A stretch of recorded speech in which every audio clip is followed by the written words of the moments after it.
नमस्कार, news 21 express में आपका स्वागत है। आइए नजर डालते हैं आज की ताजा ट्रेंड खबरों पर। सीएम जजों की कॉन्फ्रेंस में बोले पीएम मोदी, जुडिशियल सिस्टम में हो डिजिटलाइजेशन, जल्द मिलना चाहिए न्याय। पीएम नरेंद्र मोदी आज विज्ञान भवन में राज्य के मुख्यमंत्री और उच्च न्यायालयों के मुख्य न्यायाधीशों के संयुक्त सम्मेलन में शामिल हुए। उन्होंने कार्यक्रम को संबोधित भी किया। नेवी बेस की सुरक्षा के लिए रूस ने डॉल्फिन्स को दी ट्रेनिंग। सैटेलाइट तस्वीरों से खुलासा, रूस ने अपनी नौसेना के अड्डों की रक्षा के लिए ब्लैक सी में ट्रेंड डॉल्फिन को तैनात किया है। जानकार बताते हैं कि जवाबी हमला करने में पूरी तरह सक्षम है। पटियाला में इंटरनेट सेवाएं की गई निलंबित। शुक्रवार को हुई थी हिंसा। पंजाब के पटियाला में खालिस्तानी विरोध में निकाले गए मार्च को लेकर हिंसा हो गई थी। बाद में शहर में कर्फ्यू लगा था। इसके बाद पटियाला में आज इंटरनेट सेवाएं भी निलंबित कर दी हैं। मुझे और मेरे परिवार को पकड़ने के लिए बहुत करीब आ गई है रूस की सेनाएं, जंग के बीच बोले राष्ट्रपति जेलेंस्की। रूस से युद्ध की शुरुआत के दिनों को याद करते हुए उन्होंने टाइम मैगजीन को दिए इंटरव्यू में ये बातें कही हैं। रूस के राष्ट्रपति व्लादिमीर पुतिन ने 24 फरवरी को यूक्रेन पर हमले का ऐलान किया था। भारतीय छात्रों को राहत। कोविड प्रबंधों के 2 साल बाद पढ़ाई के लिए लौटने की चीन ने दी इजाजत। भारतीय दूतावास ने कहा कि चीन लौटना चाह रहे भारतीय छात्र 8 मई तक मिशन की वेबसाइट पर एक गूगल फॉर्म भरकर जरूरी जानकारी दे दें। इस घोषणा से चीनी विश्वविद्यालय में दाखिला लिए हजारों भारतीय स्टूडेंट्स को राहत मिली है। एनसीबी की गिरफ्त में आए चारों आरोपियों को 7 साल की रिमांड। दुबई वाले सरगना की तलाश। शाहीन बाग ड्रग्स रैकेट मामले में एनसीबी के अधिकारियों ने शुक्रवार को साफ किया था कि अगर इस मामले में ईडी और एनआईए की मदद की जरूरत पड़ी तो वो भी ले ली जाएगी। अगली खबर पटियाला हिंसा से जुड़ी है। हिंसा मामले में गिरिगाज हटाए गए। पटियाला के आईजी, डिप्टी एसपी, एसएचओ किए गए शिफ्ट। डीजीपी से सीएम मान खफा।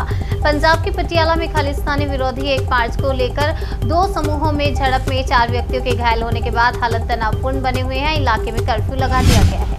खरगोन हिंसा के बाद एक्शन में पुलिस। अवैध हथियार की फैक्ट्री का भंडाफोड़, 7 लोग गिरफ्तार। रामनवमी जुलूस के दौरान पुलिस अधीक्षक सिद्धार्थ चौधरी पर गोली चलाने वाले आरोपी मोहसिन को अवैध पिस्टल बेचने वाले फरार तूफान सिंह के साथ पुलिस ने गिरफ्तार किया है।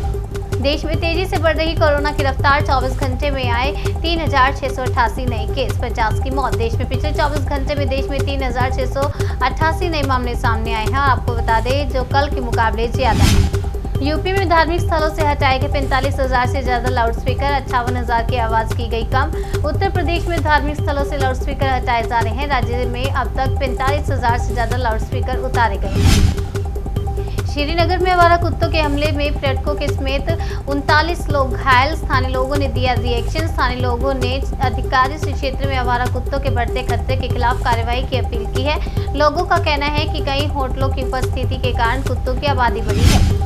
कोयले की कोई कमी नहीं। देश में बिजली संकट के बीच पंजाब के डिप्टी चीफ इंजीनियर का दावा। पंजाब के उप मुख्य अभियंता संजीव प्रभाकर ने एक बयान जारी करते हुए कहा कि राज्य में कोई कोयले की कमी नहीं है।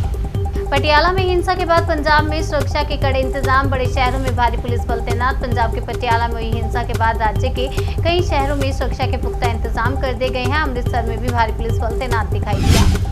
काले पत्थर ने बचाया देश में हाहाकार। फुल गर्मी के बीच कई राज्यों में बत्ती गुल। सियासत चालू। एक तो देश में इस वक्त आसमान आग उगल रहा है तो दूसरी ओर बिजली की किल्लत से पंखा भी बार बार बंद हो जाता है। यानी जब गर्मी फुल है तो बिजली भी गुल है।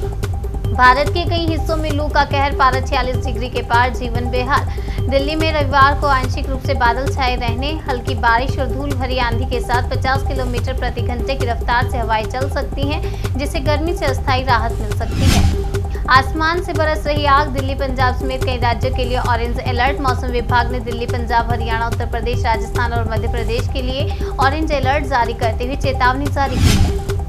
कोरोना की चौथी लहर की आशंका के बीच तेज हुआ वैक्सीनेशन अभियान। देश में कोरोना की चौथी लहर अपना असर दिखा रही है, लेकिन अभी भी भारत में ज्यादातर राज्यों में 100% वैक्सीनेशन का लक्ष्य हासिल नहीं किया जा सका। यूक्रेन के राष्ट्रपति जेलेंस्की का दावा। कीव ओब्लास्ट में पाई गई सामूहिक कब्रें। दफन है 900 लोग। यूक्रेन के राष्ट्रपति ने दावा किया है कि कीव ओब्लास्ट में अलग अलग जगहों पर सामूहिक कब्रें पाई गई हैं, जिसमें 900 लोग दफन हैं। कब्रें कीव में कई जगह पर पाई गई हैं। टेस्ट में फेल हुई फाइजर की कोविड-19 से लड़ने वाली दवाई कम नहीं कर पाई कोरोना के जोखिम। फाइजर की बहुचर्चित दवा पैक्सलोविड टेस्ट में फेल हो गई है और हाल ही में इसका कोविड संक्रमितों पर ट्रायल किया गया। इस दौरान ये दवाई संक्रमितों में कोरोना के जोखिम को कम करने में विफल रही। न्यूज 21 एक्सप्रेस में आज के लिए फिलहाल इतना ही। तब तक के लिए बने रहिए हमारे साथ और देखते रहिए न्यूज 21।